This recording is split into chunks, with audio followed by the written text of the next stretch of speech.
বিদ্যুৎ ও পানির সংকট, অকার্যকর ড্রেনেজ ব্যবস্থা এবং নিরাপত্তা ব্যবস্থার অভাবে বন্ধ হওয়ার পথে রাজবাড়ী বিসিক শিল্পনগরী।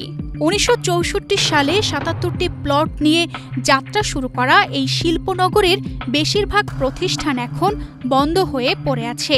প্রথম দিকে 53টি প্রতিষ্ঠান চালু হলেও 60 বছরের মাথায় উন্নয়নের বদলে ভয়াবহ করুণ পরিণতির দিকে হাঁটছে সম্ভাবনাময় এই শিল্পনগরী। ওয়ালটন এখন দেশের সীমানা পেরিয়ে পৌঁছে গিয়েছে 50টিরও বেশি দেশে।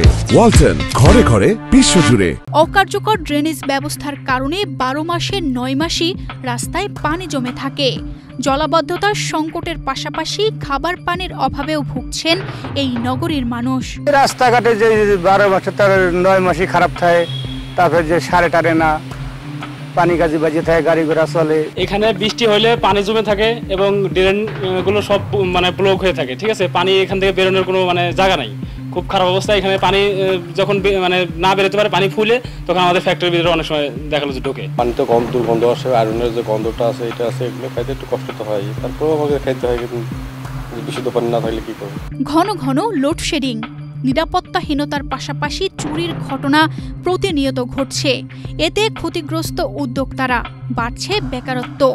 সমাধানের দাবি জানিয়েও কোনো ফল মিলছে না। বিসিকে কারেন্ট যাওয়ার কথাই না, তারপরে কিন্তু আমাদের এখানে লোডশেডিং হচ্ছে।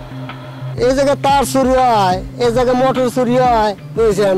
মানুষ ব্যবসা বাণিজ্য করবি কেমন বাতাই কোন? যে দেশের শিল্প কারখানা উন্নত, সেই দেশ তত উন্নত।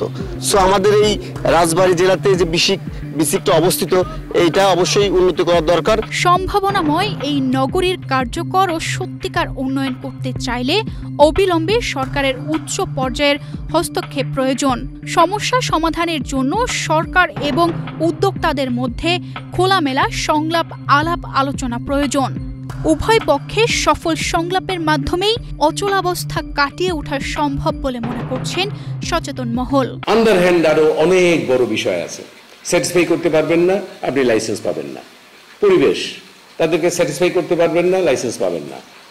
কলকারখানা, ইনভেস্টমেন্ট আমার, ব্যাংক লায়াবিলিটিজ আমার, ম্যান পাওয়ার আমি চাকরি দিচ্ছি, আমি বেতন আমি দিচ্ছি, তাদের সমস্যা আমি দেখতেছি। কিন্তু আমার গভর্নমেন্ট অফিস থেকে, কলকারখানা থেকে এসে আমার উপরে প্রেশার তৈরি করতেছে। আপনি কতদিন ছুটি দিচ্ছেন, আপনার প্রতিটা এমপ্লয়ির আপনার অফিসিয়াল যত ডকুমেন্ট তারা চায়, এ করতে গেলে আমার আরো 2 জন ওখানে ম্যান পাওয়ার বসাইতে হবে শুধু এই কাগজপত্র রেডি করতে। যে গভর্নমেন্ট ভালো করতে পাঠাইছে, গভর্নমেন্টের রেভিনিউ আর্ন করতে হবে, এটাও সত্যি।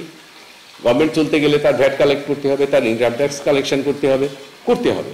কিন্তু উদ্যোক্তাই যদি না থাকে, উদ্যোক্তাই যদি মরে যায়, আপনি কার কাছ থেকে ভ্যাট কালেক্ট করবেন? সমস্যাগুলো সমাধানের চেষ্টা করছে বিসিক শিল্পনগরী। ধাপে ধাপে এগুলো কাটিয়ে উঠবে বলে জানায় বিসিক শিল্পনগরীর সহকারী মহাব্যবস্থাপক। আমরা এটা সমাধানের জন্য ইতিমধ্যে আমরা আমাদের প্রধান কার্যালয়ে বাজেটের জন্য প্রস্তাব প্রেরণ করেছি।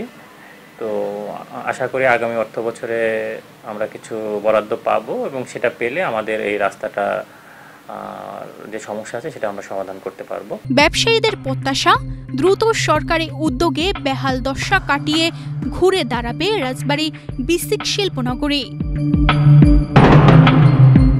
তানজিদা রহমান, ইনায়া, বাংলাদেশ প্রতিদিন।